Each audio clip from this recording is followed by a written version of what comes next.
Here's the deal, and this is what you really need to understand. And this might really blow some minds out there, but your words don't just describe your reality, they actually create your reality.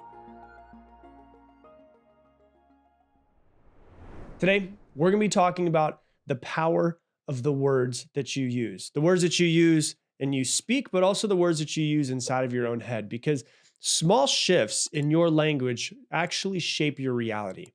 And I'm curious, have you ever caught yourself saying something like, "Oh, I'm just so lazy," or "I always mess things up," or "I can never do this right."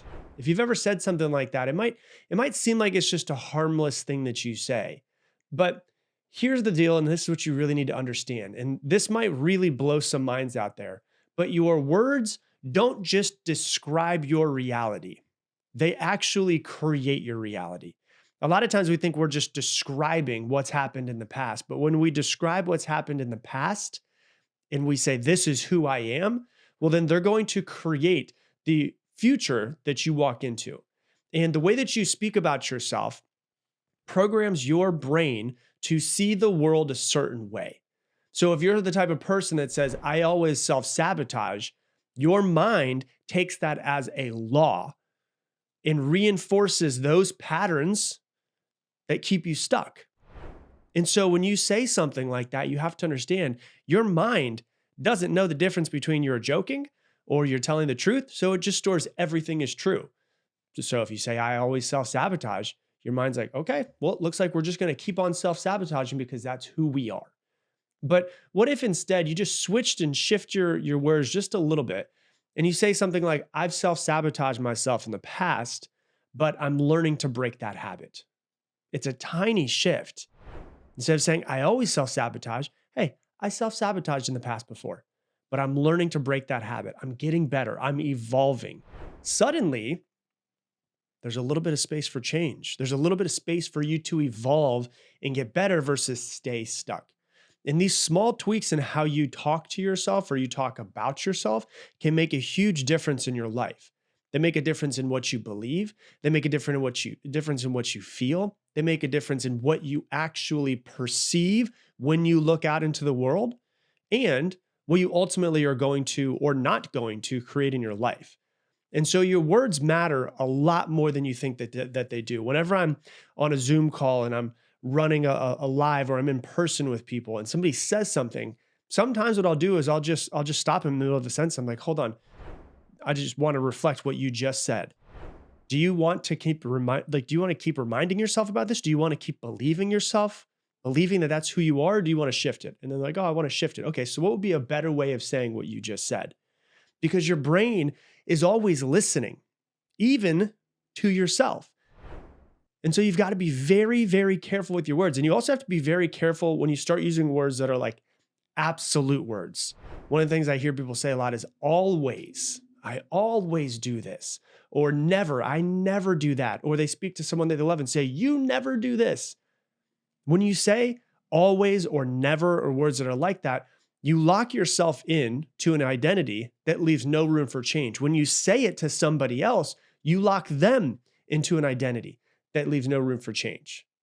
So the other day I was on a live and someone said, "I always self-sabotage." And I was like, "Always? You're telling me 100% of the time, all of the time, you always self-sabotage?" And they're like, "Well, no, I mean, not always." Okay, well, then you can't say "I always self-sabotage." You've got to be careful with those words. I never wake up on time. Never, never in the history, you're 41 years old. You've never woken up on time your entire life. "Well, I wake up on time sometimes." Okay, well, then stop saying that shit to yourself. If somebody says something like, "I'm always terrible with relationships." That's one that I hear a lot from people. Your brain hears it and says, "Okay, well, there's no point in trying to improve." Or, "You're always terrible at relationships, so there's no point in getting to another one because they're just going to turn into another failure. So let me just keep self-sabotaging you." If you say something like, "I'll never be successful," your brain responds and says, "Well, if that's the case, why even try to put any effort towards, growing this business?" "I'll always be overweight." Well, if that's the case, your brain just sits there and says, "Well, then let's not even eat healthy. Let's not even go to the gym because why put in any effort? It doesn't make any sense." But when you shift your words and you shift what you say, you shift your focus.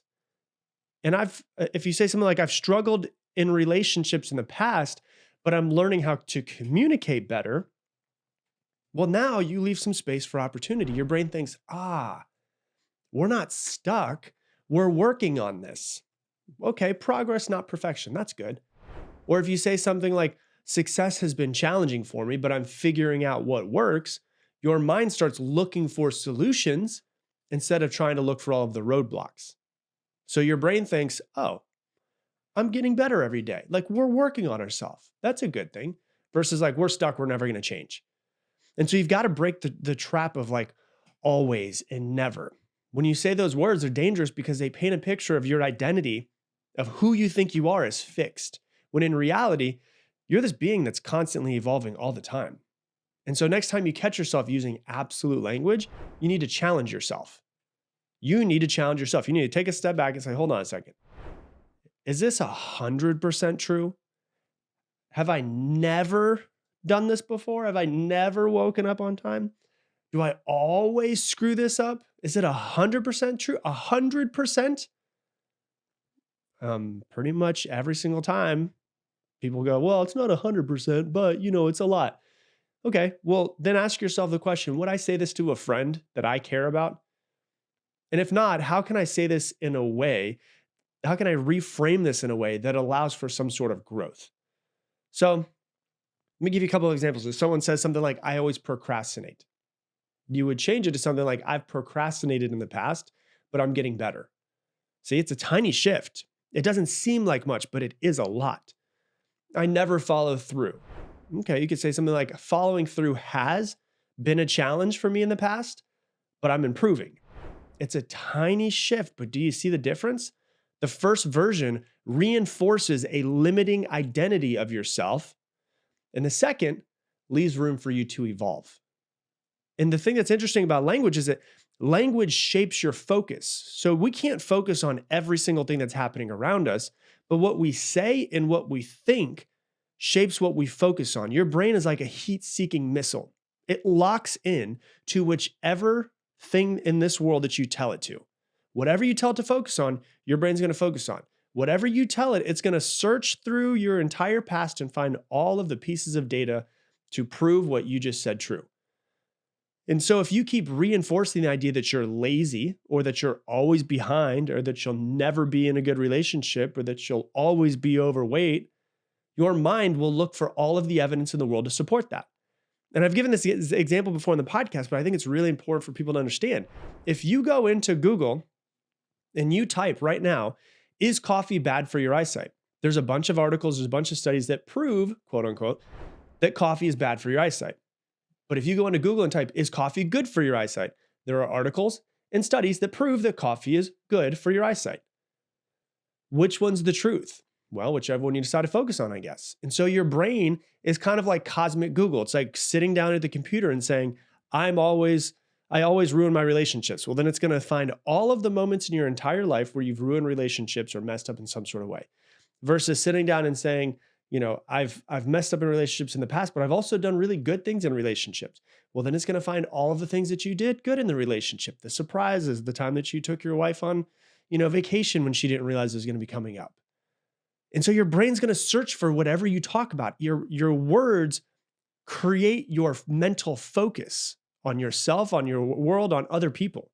I was running a Zoom this week, 2 weeks ago, in Mindset 2.0, which is a 12-week course that I have. And one of the ladies said, Rob, I'm just struggling because I don't trust myself. So her words that she said out loud and what she was focusing on was not trusting herself. I was like, okay, well, why don't you trust yourself? She said, well, and then she started giving me all of the reasons why she shouldn't trust herself. Well, I was an alcoholic and this happened and this happened. And 6 years ago, I went through a divorce and this happened and this happened. I said, okay, hey, I'm just curious. Is there anything that you've ever done in the past that can show you that you can trust yourself? And I thought she might just give me a couple small things, right? And she's like, well, I used to be an alcoholic and I've been sober for 23 years. And another thing is I lost 120 pounds a couple years ago and I've kept it off for years. And I'm like, holy shit. You say you can't trust yourself, but you just told me you've been sober for 23 years. Do you know how hard that is for people? Would you trust somebody who's been sober for 23 years who can hold off an addiction? That's an amazing thing. You lost 120 pounds. You realize how many people want to lose 5 pounds and can't? And I was like, and as I said it, like she started lighting up like, oh my God, I'm looking at the wrong perspective. And so I said, do you see that you can trust yourself? And she's like, oh my God, I can see that I can't trust myself, but I was looking at the wrong thing. And it's because she had this identity, this narrative, I can't trust myself. Her brain was looking for all of the reasons why she couldn't trust herself. And when I said, are there any reasons you could trust yourself? Her brain immediately went brrr, and brought up all of the reasons in her past why she could trust herself. And so your brain will find and focus on whatever you tell it to search for. If you search for, I can't trust myself, it will find it. If you search for, I can trust myself, it will find it. So let me give you like a couple other examples, right? Let's say that you're a person who struggles with self-discipline. I hear this a lot. People say something like, Rob, like I'm just lazy. I never follow through on anything. And I always find a reason or an excuse to procrastinate. And if they say that, that's going to shape their reality. That's what they actually think about themselves. And that's going to shape the actions that they take in the future and the results that they're going to get in the future of their life. And so they label themselves as lazy, which means that they stop trying to change. They ignore past times where they did follow through so that they can reinforce a negative belief. And more than anything else, they start to feel hopeless, which makes it even harder to take action. So you see how that perspective is really not helping them in any sort of way. And what they miss out on is everybody struggles with self-discipline at times. There's no perfect person. Like everybody, I would say pretty much everybody would rather be chilling and on their couch or in their backyard or drinking coffee than having to get up and go do stuff and work and build a business or whatever it might be. And so they think, oh, I'm the only one that does this. I just struggle with this. No, everyone struggles with self-discipline at different times. It's not a fixed trait. And motivation comes from action, not the other way around. So maybe it's just about getting a little bit of momentum on your side. And if they could start looking at just tiny little daily habits they can change, it will help build momentum over time as well. And so maybe a more empowering reframe for them would be something like, I've struggled with consistency in the past, but I am working on building better habits.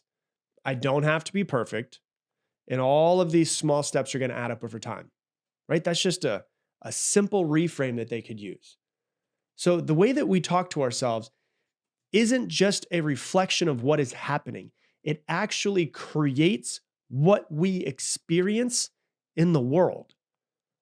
Another example would be, let's say that you're somebody or you know somebody who says they feel unlucky with love, or they're not really good in relationships, or they've struggled to find the right guy. And so they speak and they say stuff to themselves like, I always attract the wrong people. I always attract the wrong guy. There's no one good for me out there. Relationships don't work for me. And so they have this focus of like, I always attract the wrong people, okay? There's no good people out there. There's no good guys out there, good women out there, whatever they say. And relationships just don't work for me. Well, then what's the point? Like you've just closed yourself off completely. And so how it shapes the reality is now they expect to fail before they ever even go into a relationship. So they could be single right now. And they just think, well, next time I'm in a relationship, it's probably going to fail, which makes them closed off, possibly to potential partners as they come in. When they do get into a relationship, they might dismiss red flags or push away healthy connections because they just assume it won't work. It doesn't feel normal for them compared to all of their past relationships. It doesn't line up with the way, oh my God, this person's too healed. This person's too healthy. They love me too much. I need to get out of here because this doesn't line up with the way that I see the world. And then they just get trapped in the same patterns because they don't believe that change is possible in their life because of their perspective.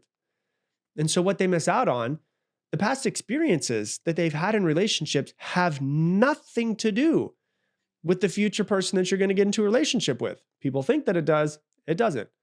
And so you have to understand, you become more self-aware and you grow in every single relationship. They're going to miss out on that as well. And so maybe a more empowering reframe would be, hey, yeah, I've had challenging relationships in the past, but I'm learning through every relationship how I want to show up in the relationship. And I'm also learning what I want from a relationship. There are good people out there, and I can build a healthy and fulfilling and loving connection with somebody. I just need to go out and find them. You see how that opens up possibility, opens up opportunity versus just like slamming the door shut? And so your thoughts and your words shape your entire reality. Every time that you describe yourself, you're reinforcing an idea about yourself. It's not absolute truth. I want you to realize that. It's not written into the fabric of the universe that who you think you are is actually who you are. If I were to ask everybody who knows you about you, they'd probably describe you differently. Each person would describe you differently than you describe yourself. And they would each describe you differently than every other person who describes you, which means who the hell are you in the first place?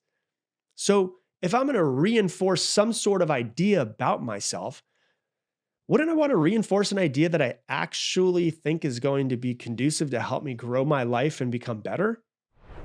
Your identity is going to reinforce what you are, what you think that you are.